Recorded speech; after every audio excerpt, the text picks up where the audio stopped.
ഇതാടാ വരുന്നുണ്ട്. മോളെ ചോക്ലേറ്റ് വേണ്ട, എനിക്കൊക്കെ മനസ്സിലായി. കിഡ്നാപ്പ് ചെയ്യാനല്ലേ? Thank U.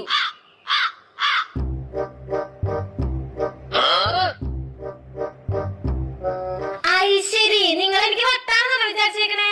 ഇതൊന്നും കേട്ട് എന്നെ വായിക്കാൻ നോക്കണ്ട. Bloody fools. മോളെ ഇതൊന്നും മുളപ്പിച്ചോക്കിയേ. ശരി, ഞാനേ ചെറിയ കുട്ടിയൊന്നല്ല. എനിക്കറിയാം നിങ്ങളുടെ കയ്യിലിരിപ്പ്. അയ്യോ, കിഡ്നാപ്പ് ചെയ്യാൻ വന്നേക്ക്. നിനക്കറിയോ എന്റെ അമ്മായി ആരാന്ന് അതിന്റെ വിചാരം?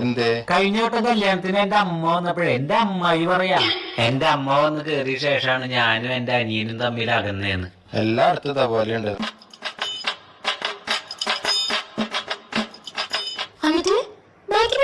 എന്റെ അമ്മയ്ക്ക് എത്ര സങ്കടായിന്നറിയോ? എനിക്കറിയോ, എന്റെ വീട്ടിൽ ഇതേപോലെയാ.